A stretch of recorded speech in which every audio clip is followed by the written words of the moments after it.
Welcome to Divya maths. எண்ணும் எழுத்தும் கண்ணென தகும் அப்படின்னு நம்ம முன்னோர்கள் சொல்லியிருக்காங்க. ஏன் அவங்க எழுத்துக்கு முன்னாடி என்ன சொன்னாங்கன்னு தெரியுமா? ஏன்னா நம்ம அன்றாட வாழ்க்கையில் நமக்கு தெரிந்தோ தெரியாமலோ இந்த கணித அடிப்படையிலான விஷயங்கள் நம்ம பயன்படுத்திக்கிட்டே இருக்கோம். இந்த கணிதத்தோடைய முக்கியத்துவத்தை அறிஞ்சு தான் எழுத்துக்கு முன்னாடி என்ன சொல்லியிருக்காங்க. நம்ம ஃபாரின் கண்ட்ரீஸில் இருக்கிற மேத்தமெட்டிஷியன்ஸுடைய அவங்க கண்டுபிடிச்ச கான்செப்ட், அவங்க கண்டுபிடிச்ச தியரம்ஸ், ஃபார்முலாஸ் இது எல்லாமே நம்ம தினமும் படிக்கிறோம். நம்ம டெக்ஸ்ட் புக்கில் எல்லாமே அதை நம்ம கஷ்டப்பட்டு படித்து முடிச்சிருக்கோம். ஆனால் நம்ம இந்திய நாட்டில் குறிப்பாக நம்ம தமிழ் மண்ணில் நமது தமிழர்கள் எழுதியிருக்கிற பல நூல்களில் மேத்ஸ் சம்மந்தப்பட்ட குறிப்புகள் நிறையவே இருக்குது. அதை அவங்க ரொம்ப சர்வசாதாரணமாக நம்ம அன்றாட வாழ்க்கையோட தொடர்பு படுத்தி ரொம்ப எளிமையாக நமக்கு விளக்கியிருக்காங்க. அப்படிப்பட்ட சில விஷயங்களை மட்டும் இன்றைக்கி இந்த வீடியோவில் பார்க்க போகிறோம். ஃபர்ஸ்ட் ஒன், கணக்கதிகாரம். பழந்தமிழ் கணித நூல் தான் இந்த கணக்கதிகாரம். இந்த கணக்கதிகாரத்தில் வர ஒரு பாடலும் அதுக்கான அர்த்தமும் அதை எப்படி கண்டுபிடிக்கிறது அப்படிங்கிறதையும் இந்த வீடியோவில் பார்க்கலாம். இது எதை பற்றினது அப்படின்னா, ஒரு பலாப்பழத்தை அறுத்து பார்க்காமலே அதுக்குள்ளே எத்தனை சுளைகள் இருக்குது அப்படிங்கிறத கண்டுபிடிக்கிறதுக்கான எளிய கணக்கீடு, அதற்கான பாடல்.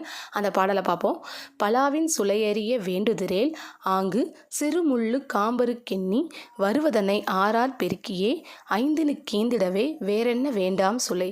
இதுக்கு என்ன அர்த்தம் அப்படின்னா, பலாவின் சுளையறிய வேண்டுதிரேல், ஒரு பலாப்பழத்துடைய சுளைகள் எத்தனை அப்படிங்கிறத அறிஞ்சுக்கிறணும் அப்படின்னா, ஆங்கு சிறுமுள்ளு காம்பருக்கெண்ணி. இதுக்கு என்ன அர்த்தம் அப்படின்னா, அந்த பலாப்பழத்தினுடைய காம்புக்கு பக்கத்தில் சிறு சிறு முள்கள் இருக்கும்.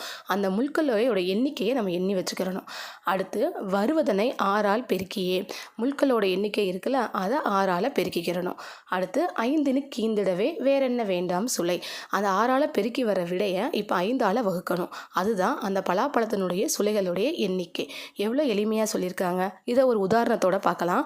இப்போது ஒரு பலாப்பழத்தில் 60 முள் இருக்குது. அந்த காம்பை சுற்றின சிறு முள் 60 இருக்குது அப்படின்னு எடுத்துக்கிடுவோம். இதை 6ஆல் பெருக்குவோம்.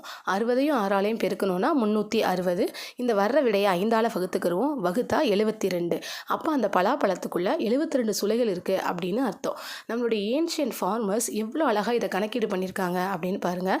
பலாப்பழத்துக்குள்ளே உள்ளே இருக்கிற சுளைகளோட எண்ணிக்கையை அறிஞ்சிக்கிறதுக்கு அதோடைய வெளிப்புறத்தில் இருக்கிற அந்த முள்களை தொடர்பு படுத்தி 6:5 விகிதத்தில் இருக்கும் அப்படிங்கிறத எவ்வளோ எளிமையாக கண்டுபிடிச்சு இது மூலமாக அவங்களுடைய வணிகத்துக்கு இந்த கணக்கீடை பயன்படுத்தியிருக்காங்க.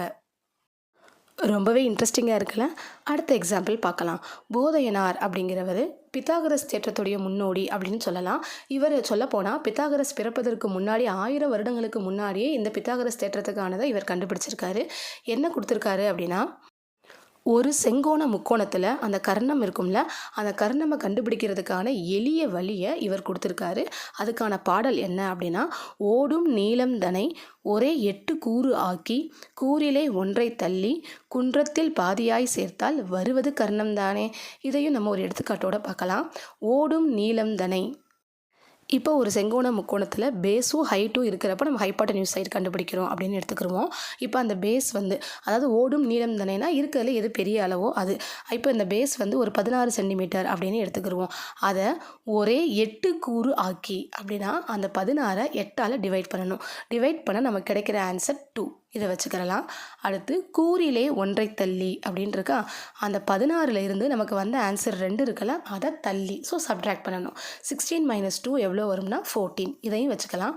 அடுத்து குன்றத்தில் பாதியாய் சேர்த்தால். குன்றத்தில் பாதியாய் சேர்த்தால் அப்படின்னா ஹைட் இருக்குல்ல, இந்த ட்ரையாங்கிளோட ஹைட் 12 அப்படின்னு எடுத்துக்கிட்டோன்னா அதில் பாதி 12/2 6. இப்போ என்ன செய்யணும் அப்படின்னா, குன்றத்தில் பாதியாய் சேர்த்தால் வருவது கர்ணம் தானே அப்படின்னு இருக்கா. இதை ஃபுல்லாக இப்போ சேர்த்தால் ஆட் பண்ணணும். நமக்கு வந்த ஆன்சர் 14 இருக்குல்ல, அதையும் இப்போ இந்த ஹைட்டில் பாதி 6 இருக்குல்ல, இது ரெண்டையும் ஆட் பண்ணால் 20 சென்டிமீட்டர். இதுதான் அந்த ஹைபாட்டன்யூஸ் சைடோட லென்த்து. நம்ம இது மாதிரியான இந்த பித்தாகோரியன் ட்ரிப்ளெட்ஸ்லாம் கண்டுபிடிக்கிறதுக்கு என்ன பண்ணுவோம்னா, ஸ்கொயர் பண்ணி கண்டுபிடிப்போம். ஆனால் ரொம்ப பெரிய பெரிய அளவாக இருந்துச்சு அப்படின்னா நம்ம ஸ்கொயர் பண்ணுறதுக்கு ரொம்ப டைம் ஆகும். அதுக்கு இந்த மெத்தட் ரொம்பவே ஈஸியாக இருக்கும். நம்மளுடைய முன்னோர்கள் எவ்வளோ அழகாக ஒரு பித்தாகோரியன் ட்ரிப்ளெட் கான்செப்டை பல 1000 வருடங்களுக்கு முன்னாடியே எவ்வளோ எளிமையாக சொல்லியிருக்காங்கன்னு பாருங்கள். இது மாதிரியான இன்ட்ரெஸ்டிங்கான வீடியோஸை பார்க்குறதுக்கு டூ சப்ஸ்கிரைப்.